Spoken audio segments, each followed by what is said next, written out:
guys, welcome back to another episode of Unfollowing Mum. How are we all? I have a guest with me this week. I'm going to be chatting to her about her lived experience. It is Victoria. Hi, how are you? Yeah, hi, I'm good, thank you. How are you?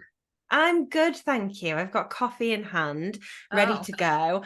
So I can't do anything without coffee, to be honest. And I'm one of those people that will say to clients, "Oh, well, maybe limit your caffeine intake. That's really useful." Whilst I'm currently downing my eighth coffee at 10 oh a.m. That yeah, kind of vibe. 100%. Absolutely, nothing like a little bit of self-sabotage to chuck in there. So we are going to have a chat about your experiences today with toxic parents and growing up and all of that good fun stuff. So do you want to let me know a little bit about who you are and where you're at the moment? Yeah, so I have zero relationship with my dad now. And I do have a good relationship with my mum currently. However, it hasn't always been the way. Yeah. In terms of my dad, basically, he moved on in terms of the family, and he hadn't been with my mum for a very long time, but I did see him like weekends, that sort of, Mm, what's the word, like relationship, yeah. we were close and I did enjoy seeing him. However, he did get like a new family, and that relationship just sort of ended. He Mm. stopped contact really and things like that. So um that was quite like a trigger sort of trauma point for me, and I still work with it, but I've definitely now 10 years down the line Yeah. worked on it. And at the same time I was having a lot of difficulties with my mum, who I Mm. lived with. It was, teenage angst plus quite a dominating personality in terms of my mum. And yeah, so it was quite a difficult period, that sort of teenage to probably my mid to late 20s, and I'm only Yeah. early 30s now. There was lots of arguments being thrown out because of silly things, Mm. constant put downs, in like a sort of snide way. And if I'd be like, well, why would you say that? Like, that's just unnecessary. So my boyfriend at the time was like, "Oh, I want to do this when I'm older." And she was like, "See, why don't you have passion like that?" And I was like, "Well, I Mm. do. I just don't shout it from the rooftops with you."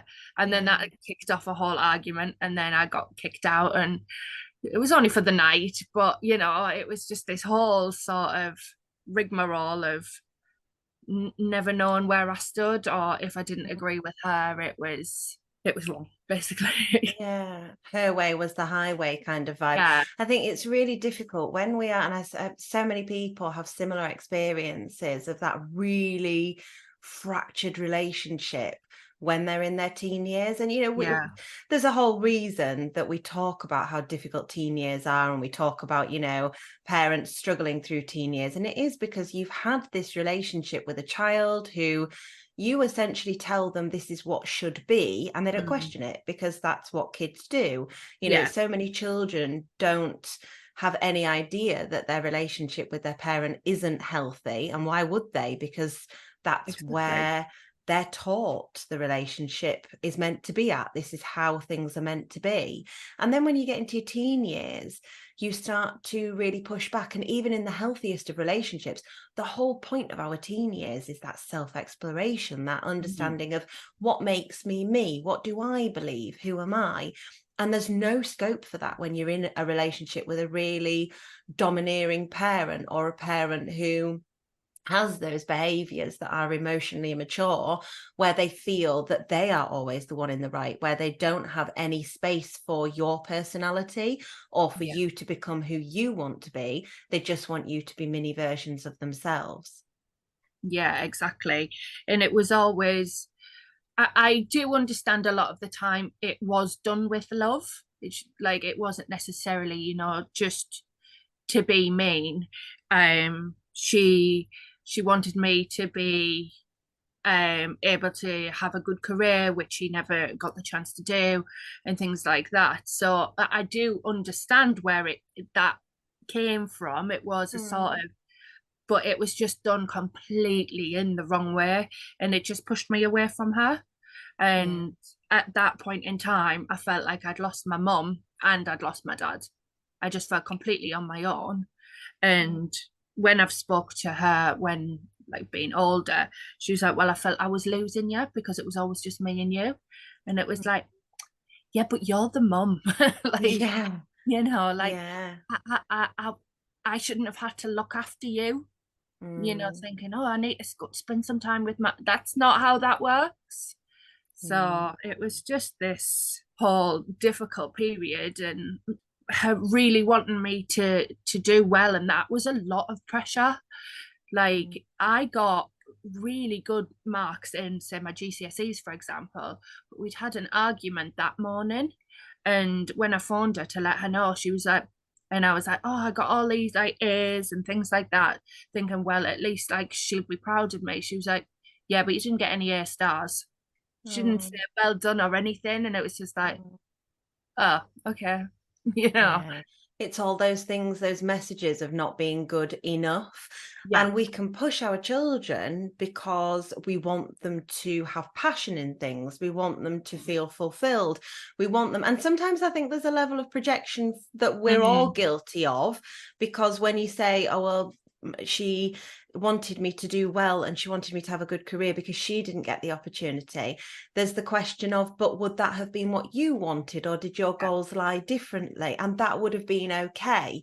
But especially for older parents, I think as well, going back generationally, there was an idea of what success looked like. And we're Yeah. evolving from that now, where we Mm, can see success looking differently. But with coupled with a bit of projection, coupled with that immaturity and that inability to express out at themselves, there is that real danger of pushing your child away, and mm. that kind of lashing out at you because you'd had an argument that morning, as opposed to being able to step into an adult space and say, well done, I'm really proud of you, even though you'd had a falling out.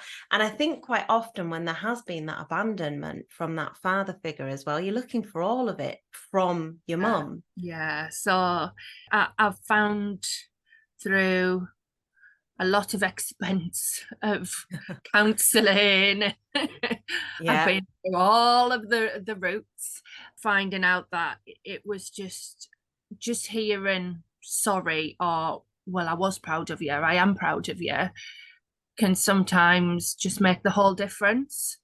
And like when she did apologize a few years ago, saying, look, I know that I shouldn't have treated you that way, and I'm sorry, like I beat myself up for it, but there's only so much like I can do, like, but I am so sorry. I have never felt so heard, and the amount of, I was able to let go of a lot of things, and Mm. it hasn't, it still happened. I'm still sad, and I still hold a grudge to a degree. It was still my childhood, but to hear her apologize was a big thing, and I never realized how much of a big thing it would have been. I think it's really that speaks to the power of accountability, doesn't it? And I get a Yeah. lot of parents that will, message me on TikTok, or they'll come into my Instagram comment section with, nobody can be perfect. And I'm Yeah. like, look, Julie, no one's asking for perfection here. No. Like, dial it back, take a deep breath, and realize that the request is not for perfection. The request is for accountability where we make our mistakes, which, don't get Exactly. me wrong, is really difficult. Like it sticks in you when you look at your child and you've got to go, I've made this mistake, Yeah. shit. And then actually go and speak to them, apologize for it, own it, and sit with the discomfort of Mhm. acknowledging that we've fucked up Yeah. is awful. Like, it's a horrible, horrible feeling that nobody wants to do. And the guilt of having to own your mistakes can be huge. But you still got to do it, because that's where the maturity lies. That's where the difference lies. And you'd mentioned that you have a much more positive relationship with your Yeah. mum now. but that will have been that accountability, because although Yeah, you can accept that, yeah, it's meant that I've had to do therapy. It's meant that I've really struggled with certain things. It's meant that I still, to a degree, have that anger there and feel that grudge towards my childhood and why she couldn't have been the mum that I needed her to be. However, her accountability now has allowed you to build a relationship that you otherwise would never really have been able to build without it. exactly. Yeah. And I am lucky because I know that not everybody gets that accountability from their mom. And I do count myself lucky in that sense. Um, and nobody's life is a bunch of roses. Yeah. um, but I try and use what I've learned really with my own children. So even if it's something I would see as silly, I do go and say, I'm really sorry that that happened. I'm really sorry I did that. Explain my reasoning and say, but that doesn't make it right. Yeah. So I think it's important to use what you've learned, because at the like I've grown up with that childhood. So sometimes I hear my mum come out Yeah. like some sort of Ursula, Ariel, witch, and I hear it, and I'm like, oh no. um, Yeah. so and I have to try and like wind it back and go, hang on, I need to take some steps back. Right, I'm doing completely let me just breathe, let me just Yeah. think about it, and then so yeah, it's there's that worry sometimes that I'm like, oh no, I don't want to cause that difficulty with my own children. Yeah. And I'm really open with them. I'm like, look, I am trying, and again, like you say, none of us are perfect. However, just saying sorry can sometimes make all the difference. Yeah, exactly. There's no manual, is there, for being a parent? So No, there's not. And I think that just that in go with it. itself, yeah, you've got to kind of find it. It's navigating your own path, isn't it? And there's no manual Mhm. for your child either, or for your Exactly. traumatic experiences and how you navigate them as a parent. I know my mum used to use, well, there's no manual for parenting so Yeah. often as an excuse, as Mm. opposed to using it as a fact. And then saying, however, I do know that being accountable where I've made mistakes matters. I do Yeah. know that learning and changing behavior when I've made those mistakes, learning from it, adapting to it, that's really important, because sometimes saying sorry for the things that have happened isn't enough without the changed Yeah. behavior, because it's not a real sorry. But what we find is when you have people who've been through these experiences and are actively trying to break the cycle with their kids, there is not just the accountability, but also the change in behavior, Yeah. or the openness, as you say, of being able to say to your kids, really trying here, perhaps I got overwhelmed here and this is why this Yeah. happened. That's not a you problem. That's my responsibility. Yeah. And then we move forward and do this. I know you'd mentioned that you've got no contact with your dad whatsoever now. Mm. Has that been the case since you were a teenager? Yeah. So basically, so I held a lot of blame to my mom because I was meant to see my dad, and he phoned her up drunk, like shouting and saying like he wanted to see me. However, I had like an exam that I was working to. So she said, well, you're going to see her tomorrow. Like, it's just the one day she really needs to work at this. And she flipped out and she went, right, well, then you're not seeing her. So Mm, obviously I heard her on the phone, and I just was like, oh my goodness, it's all my mum's fault. That's why I don't see my dad. And so I went like behind her back to try and see him off my own back. He wasn't there. His yeah. wife, girlfriend, whatever at the time, she phoned him. I could hear him on the phone saying, just get rid of her, just get rid of her.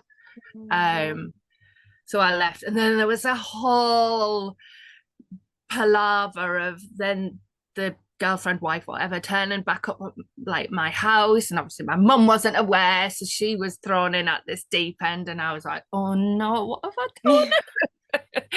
And he ended up writing a letter and saying that I was at the house today. I don't know why she was there, but I don't want to see her there again. And And then how old would you have been then? I was 12. Wow. Yeah, so to sort of hear that, and obviously my mum was quite angry at me, which Yeah. now I'm old, I could do well. Even when I was younger, I did completely understand. I was like, oh no. Yeah. um It's but the anger is at you, but the anger's at the situation, isn't it? And you can yes. understand why someone would be angry with you for having gone behind their back, and perhaps, or why you would be angry with your child for that. But I look at my now 12-year-old and I think, okay, if he tried to contact my mum, there would be empathy and understanding there for why he'd Yeah. done that as a child trying to reach someone. And he doesn't have any desire to have any contact with my mum, fortunately, because Mm. he was very much the one who was facing the brunt of a lot of her behaviour towards the Yeah. kids. But if he had that, or if me and his dad were not together and he'd tried to get in Mm. touch with his dad and his dad's behaviour was toxic, however that panned out, there would be so much empathy there for that child Yeah. and for why they got themselves in that situation, why us as adults had failed there, and Yeah. how they needed supporting through that. But it seems very much like you had a lot of anger coming from all sides and you were Yeah. just stuck in the middle. Yeah. I just felt like completely in the middle of it all. It felt like that there was an argument there that I wasn't a part of, but that I was getting the brunt of. Mm, It took until after all that and like my mum's anger to kind of dissipate, which was probably because she wasn't expecting it. She didn't yeah, expect to have this woman that she didn't know turn up at the door and be like, "What?" yeah. Um, so but then afterwards, that's when she explained to me, and she was like, "Look, I have phoned him after that had happened, like previously when she did say, look, you can't see her." She was Mm, like, I did phone him and say, well, why? She just wants to spend time with you instead of being stuck at the pub. And mm, I was sort of tasked with looking after his girlfriend's youngest child with the mm. older siblings, and I was just like, oh, it was just go and play with the other kids. And I was like, yeah, but I don't want to play with those kids or Yeah. see them. One, I don't really know them. I know them from this kind of environment of the pub Mhm. where their parents are Yeah. drinking on a weekend. But I don't want to see them. I want to see you. Then he was Mm, constantly just going, oh, she's just attached at the hip. It was like, no, Dad, just want to see ya. So, yeah. there was a lot there, but I loved him. I wanted to see him. I only seen him like sort of on weekends every so Mm, often. I always just kind of seen my mum as she was the angry voice of reason sort of one. So I seen my dad as the fun one. But then when she explained, look, I tried to get him to see you just sort of just with you, even it was just going into a cafe for an hour, just so it was just used to, and he wouldn't have it. It was always, well, if she can't accept my new family, then she can't see me, sort of thing. So yeah, and I've never seen him in a sort of personal way since. I've passed him like once, and like I think my heart stopped beating for a whole minute because it was mm. just that panic, and then afterwards I was like, oh, he looks really old. Yeah. Just like Yeah. you know and it was just Yeah. that sort of realization that everybody's moved on, and it was just like, who's missing out here. I've got three lovely children that he doesn't see. Yeah, he's got like the children from his wife. I was like, we had a good relationship previously, so who's really missing out here? But Mm, I still have that little niggly voice in the back of my head going, yeah, but I miss my dad, and as I yeah. say, I loved being with him. I didn't hate him. It was just, I hate what happened. But like, Mm, at the end of the day, he was a really shitty dad. you know. Yeah. I Yeah. I can't put it any other way. He was, you know. Even if you're frustrated at the end, he's seen me like one day a week, you know. Mm. Get over yourself, you Yeah. know. There's so much So anger in that, isn't there? Because I think my yeah. dad was very much the same in that this new family came along and he kind of just was like, and I remember talking about this with a friend of mine who I was talking about something and saying, oh, I think my partner would be really attentive and really want to spend Mm, time with his kids. And I know people who are like that. And she sort of looked at me and she went, yeah, I know people that are like that. And my partner was like that. And then we got separated. And now mm. he has a new family. And it's the age old tale of the new family. Yeah. And I don't think for a second that that happens in every instance. And I don't, but I do think certainly for our generation, it was much more common for dad after parents had separated to, we don't even have the, if you separate now, there's not a custody thing. We don't Yeah. even have that now. Whereas I remember big custody battles and all that kind of thing, Mm, and mum won sole custody. yeah. And that was, that's not even a normal part of the divorce process now. But back Yeah. then it was, and dad was given his every other weekend Yeah. visitation or his once a week visitation. And my dad was quite like yours in the fact that if he could be bothered to take that up, Mm, it was very much I was fobbed off. Like I loved his yeah. dogs because I would spend most of my time sat with them. And I have so many memories that are missing of that period because I think they were so dismissive and Mm, so just totally disinterested in me. yeah. I wasn't 12 either at the time. I must have been younger. So I do have kind of drips and drabs of memories, but to hear it at such a point in your life where you're that bit older so you understand all of it Mm, and you can see what's happening, but also don't understand all of it and don't yeah. understand the why and the how. And I absolutely get what you mean about sometimes still feeling like I just really miss my dad. And I don't think it's even my dad. I think it's the Mm, idea of a yeah. dad. It's the 100%. idea of having that wonderful male role Yeah. model that I never had that, never had Mm, that at all. Um, and I look back, I found not so long ago, and I'd mentioned this before on the podcast, my stepmother had got in touch with me and sent me a really nasty message on Twitter no. when I launched my first book back in 2021.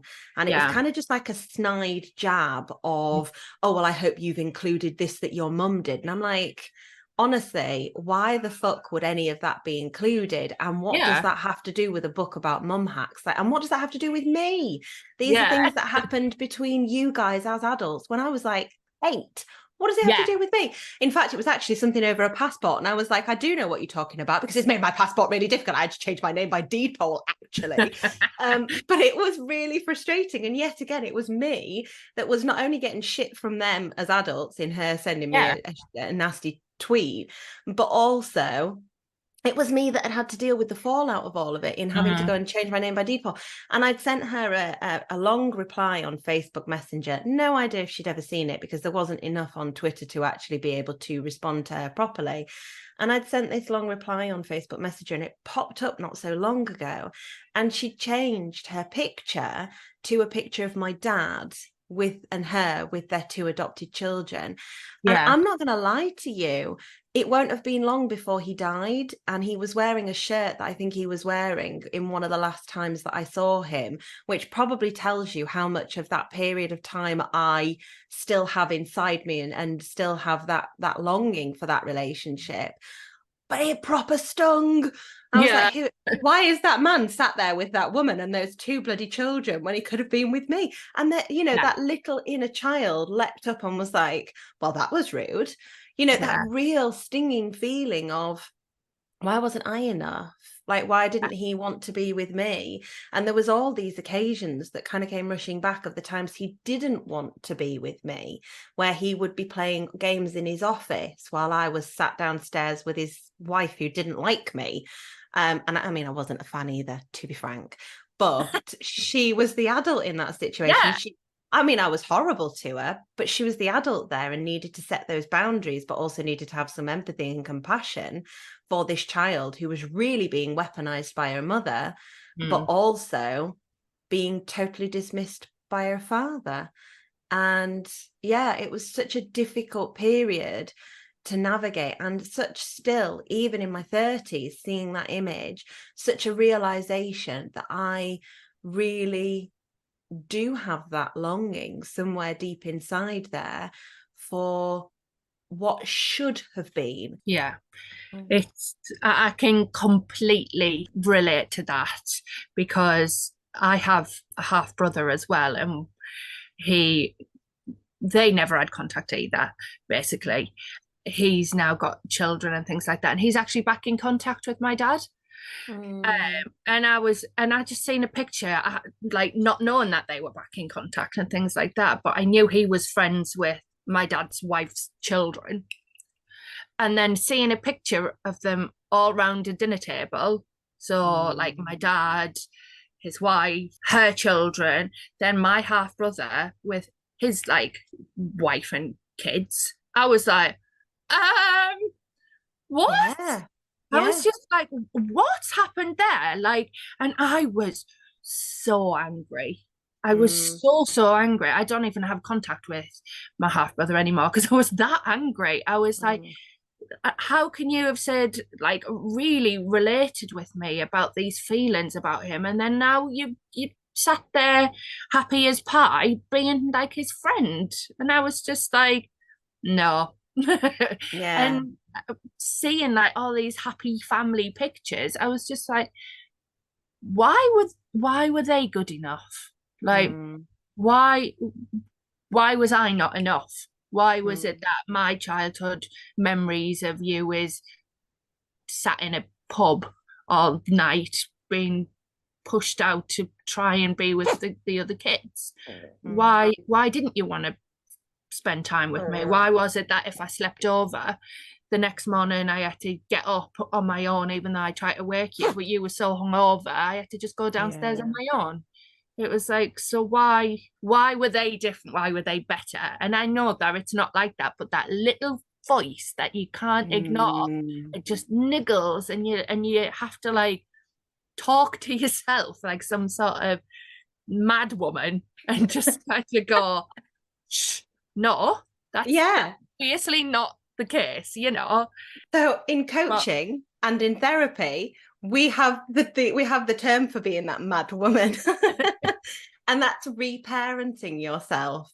So that yes, is your that inner one. child. Yeah, that is your inner child leaping up, going, what the hell, dude? Why was I not good enough? Because as children, the only way in which we can survive, and I know we must say this at least once an episode, but the only way in which we survive is by internalizing these things. Our Mm, primary caregivers can't be to blame, because if they are truly unwanting of us and the problem is truly with them and they're absolutely incapable of meeting our needs, which a parent who just wants to spend time in the pub and ignore you is incapable of meeting that yeah, need, then that's too scary for our brains to accept. That's not something that we can understand or grasp or allow to be fact. So we internalize it. So we still have this inner child who is prone to sitting there going, what's wrong with me? yeah, Why am I not good enough for you? Why is this the case? And that voice that comes in, and it does, I've always said, inner child work makes you feel bonkers, yeah, because you sat there, especially when somebody's like, now visualize yourself sat as a child, and you're like, yeah, really? Really? But it's effective and it yeah, works. And thinking of that part of you that's going, why am I not good enough? That part that feels like a pain in the chest, that really mm, has that doubt of, was it me? Was I a problem? Was I a bad child? Should I have done more? Could I have done this differently and you'd have loved me? Sitting with that and saying, no, you couldn't, because the fault was not with you. The fault was with the parent who could not love you in the way that you needed. And you've yeah, made that about you because that was the only way you could get going. But you are an adult now who can accept that the problem was them. The problem was my dad and the way that he was reacting to things. the problem was your dad and the way that he was behaving. And as adults, we have to remind ourselves of that, because otherwise we become stuck in this cycle Yeah. of thinking that the problem is us. And I completely get what you mean about that sense of that feeling of betrayal Yeah. from your half sibling, because why would he relate to you so much, and then why has he been able to go and build that repair? Yeah. What's going on there? You kind of feel like you're once again left out from it and unable to move past it. And I think often you hear that message there of, oh, well, you know, he's managed to get over it, so you could get over it as well. But your experiences are very different, and the way in Yeah. which you remember things is very different, but both valid. If he feels that he's in a position where he can build that repair, then that's okay. But it's Yeah. also okay that you feel really hurt by that, Yeah. because you feel like you've gone through this somewhat together after feeling so isolated, Yeah. and all of a sudden he's there and you're not. Yeah, it's like a two-pronged like feeling, really, you know. You have that initial sort of, excuse me, we bonded over this like lack of relationship, and now you're sat there like happy as Larry, like a big happy family. What? And then I was like, it took me a while to just sort of take a step back and go, you know what? If you want that relationship back and you're happy with that as being an adult, where you know you can stand up for yourself as an adult, you know, when you've got a dad shouting at you because you saw his ex-girlfriend and now his wife sat upstairs crying, you know, and he's like, this is all your fault, and you're like, pardon, what has happened here? I don't understand. Yeah, it's like, I have a relationship with your ex-girlfriend, so I still see her. Why is your wife now crying? Yeah. You know, so I was just sat there like, what? But now as a adult, like he is, if he was to come back with like some, I don't know, shitty claim or whatever, you know, you can stand there and go, fuck you. Fuck. Yeah, basically, Just that's like, not going to what are wash you with on me. about? You know, we're Yeah. like adults now, like get over yourself. Yeah. So, but as a child, you just sat there in this like blind panic going, oh my God, what have I done? Yeah. Like, that was just an example. Like it did happen, don't get me wrong. Yeah. It's those moments, and I spoke to somebody about this on the podcast before, about how it's those moments where you feel so discombobulated, because it's something that when you say it out loud, he was angry with you because you'd seen his ex-partner and his wife was now upset about that. Yeah. Sounds so ridiculous and illogical. But as a child, the adult in that situation is telling you that that is something you shouldn't have done, that you're a problem, that that's an issue. And it's funny, actually, my dad was similar in the way that I'd mentioned on the phone once to him that my mum had a boyfriend. So he didn't call me for about 6 weeks. He put the phone down on me and just didn't call me for about 6 weeks because I was being rude to him and I was goading him and upsetting him. And how dare I say that I liked this boyfriend? And I was like, don't get me wrong, as an adult, logically, you can see how after you've separated from somebody, there are a lot of complicated feelings. And when you find that there is somebody new, especially when there are children involved, you might well sit there and think, that stings. I don't like that. Or, oh, that makes me feel really insecure. You know, what if they like them more than me? But you keep it and you work through it yourself as an adult. You don't push that onto a child. But when you have a toxic parent, it's a case of pushing it anywhere, including on your child, so long as you don't have to deal with it. Yeah, well, exactly. You know, I think from gathering bits and bobs as a child, I think he'd cheated on the ex-girlfriend with his current partner, and his current partner had suddenly thought, oh my goodness, they must be in contact still, you know, like my dad and this probably self-doubt came in. But then again, that wasn't None my, of that's anything to do with your you children, know. though. That's And the I was thing. just like, oh, what's happening?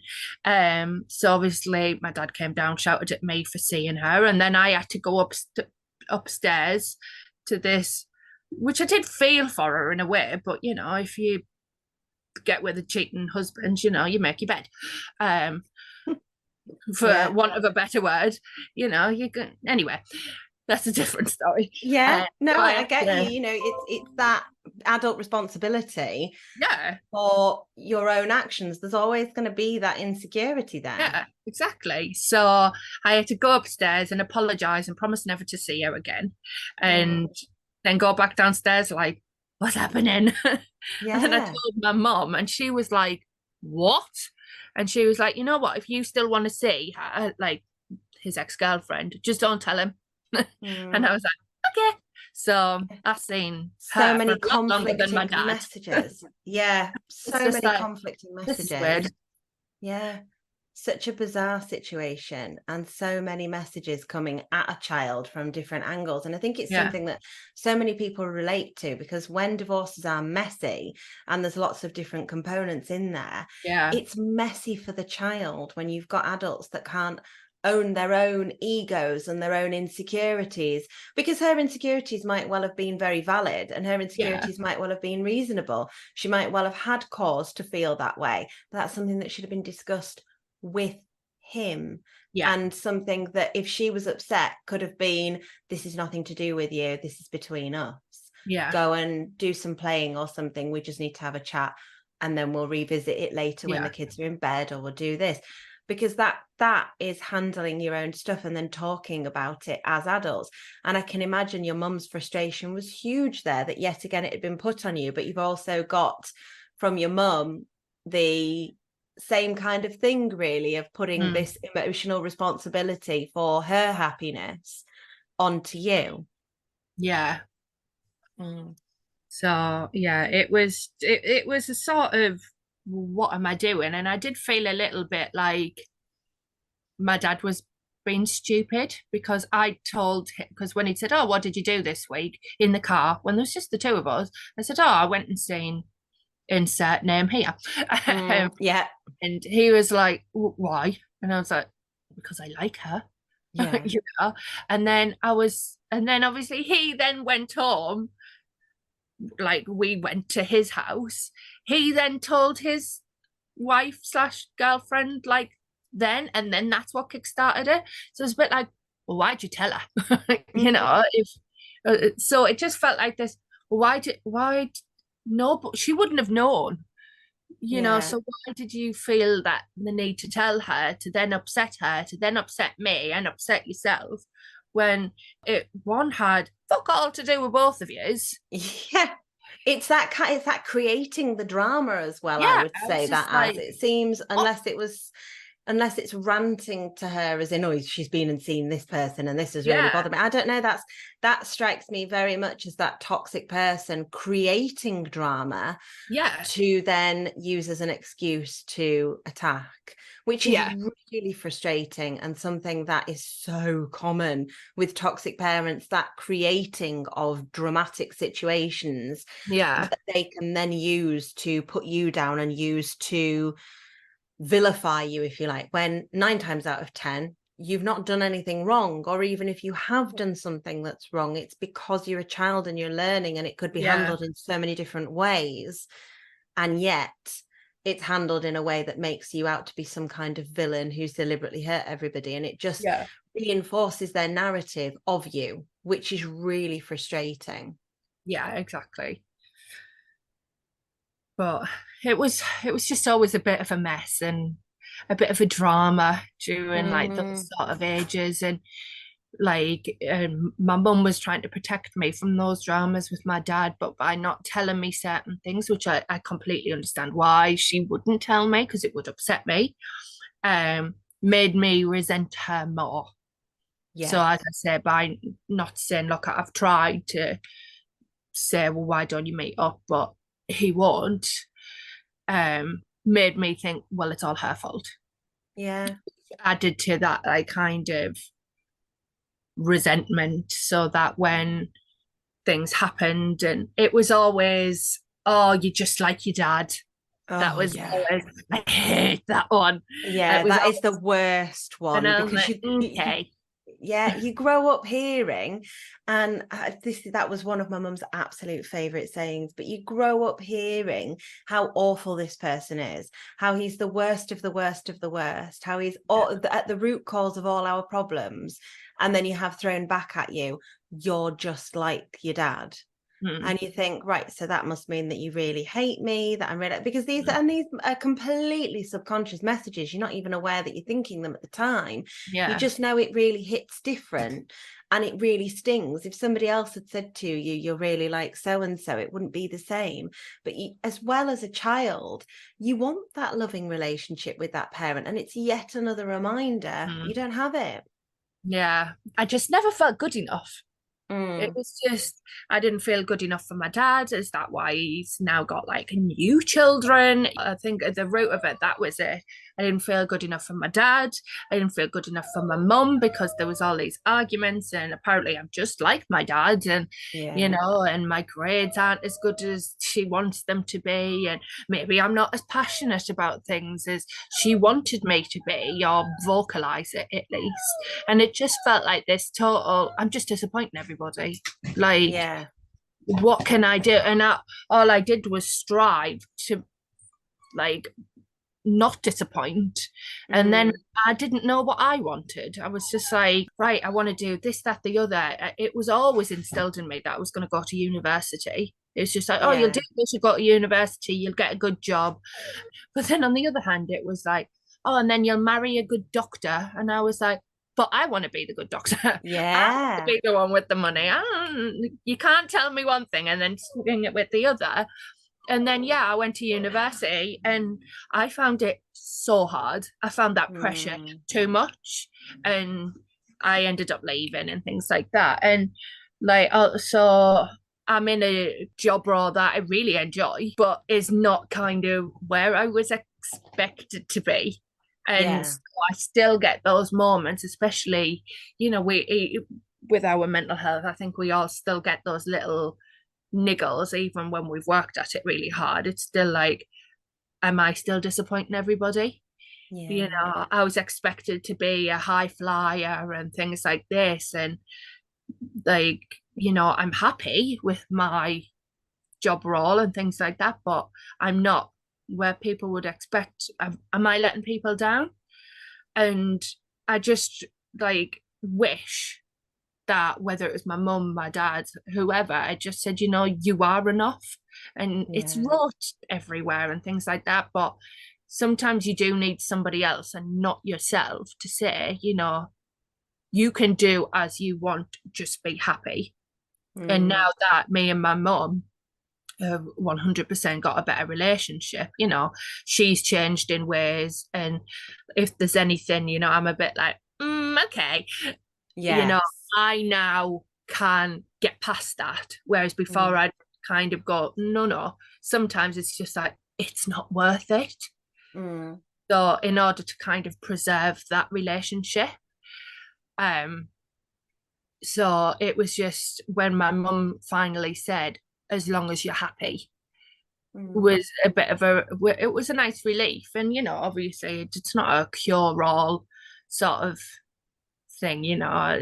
She's made lots of changes, and as I say, obviously we've got a brilliant relationship now, but it's not cure all, you know. It's not, but there's definitely, you know, improvements. And to hear certain things sometimes just heal a little part of you, even just for a little, even for a moment, to just hear it. Because, you know, she can still sometimes go, oh, as long as you're happy, but when are you going to look for a different job? And then you're like, you go. You've spoiled it. You know, with like, baby steps, but you've spoiled it there. And do you ever feel like now that you're in a better place, if you feel necessary, you can challenge that from her? So it's picking and choosing, isn't it? Like picky battles. And I just try sort of see it as a bit like, it sounds really awful. I'd never tell her to like her face, but it is kind of treating her like a child. It's just kind of going, right, if we're going to play that game, we're going to play the game. So if she comes out with something like childish. I have to think, is it going to make a difference if I come back with a challenge, or is it just going to cause a rift? If it's just going to cause an argument and it's just going to end with, well, then I know there's no point. But if it's going to possibly make a difference, or it's going to be me kind of sticking up for myself and being, well, look, I'm happy. You said you were happy if I was happy. So baby steps. And she's like, yeah, you're right. Then it's like, okay. But then with other things, because she won't sort of say something in a kind of attacking way, but it's that like, oh well, you were expected to do this, and that very little, subtle. yeah, and it's like subtle, not subtle. You know, when they say it, and you're like, well, I know what you're getting at. It's not even a sort of, it's like, it's really direct, subtle. That's way, and like, well, you may as well just say it, mum. But and sometimes it's just like, well, I'm just gonna beat you at your own game. Just go, well, things happen. Yeah, I think it's interesting because most of the time on the podcast we have people who've either cut contact completely because of their parents' toxic behavior, or who have a very fractured relationship with a parent and have very limited contact because of their behavior. But it's interesting to hear somebody acknowledge that, yes, there has been that accountability and there have been those really powerful conversations about your childhood. And whilst the relationship is much better than it was, and it's a relationship that you can say you see value in and that you can say you hold dear, it is also a relationship where some of those toxic behaviors still rear their ugly head every so often. And although you can still now you can, as an adult, set boundaries and challenge sometimes, there are occasions when you still look at it and think, I'm going to treat this person as a child because she doesn't have the emotional maturity to understand where I'm coming from. And I'm going to let that one not affect me, and I'm going to let that one go. And it's interesting because a lot of people feel that if you do manage to repair your relationship with your parent, then that's it. That's your job done. Tick, we've repaired the relationship. There's never going to be any fractures again. And that's just not reality. There are always fractures within our relationships. But it's interesting to hear that you have repaired that relationship, that there has been accountability. And there are still moments when those toxic behaviors show up, because it is a part of who they are. And it is unlearning years and decades of toxic behavior that they've always just been able to get away with. It's like I use the plate example with my kids and say, you know, you can throw a plate on the ground and it smashes, and you can glue it together, which is your apology, but you can still see the cracks. It's not completely fixed, you know. And I think of that as my relationship with my mum. You know, she's apologized, she's trying to do better, which is brilliant, but you can still see the glue and the cracks. That's still there in that relationship, and that's never going to go away. Each year it might get a bit more faint and new cracks and chips might occur, but in total it's never going to be a new shiny plate, and that's just the way it is. I think that's really powerful, that analogy of the plate that you've thrown on the ground, and you can still see the cracks even though you've built that repair. They're always going to be there, and they might get fainter. I really, really love that analogy. And thank you so much for coming on the podcast and for chatting to me. I feel like it's been a really different episode in terms of how episodes I think usually would go with lived experience, because more often than not, the people that I speak to either have that complete break, or they have a relationship with a parent that's very held at arm's length. The parent is very toxic and there aren't any attempts at accountability. So it's really powerful, I think, to hear that, and then also to hear your experiences with your dad and that abandonment that's been there that I relate to so heavily. So thank you so much for coming on and having a chat. Thank you for having me. Right, guys, thank you so much for listening. I will speak to you again next week. Bye.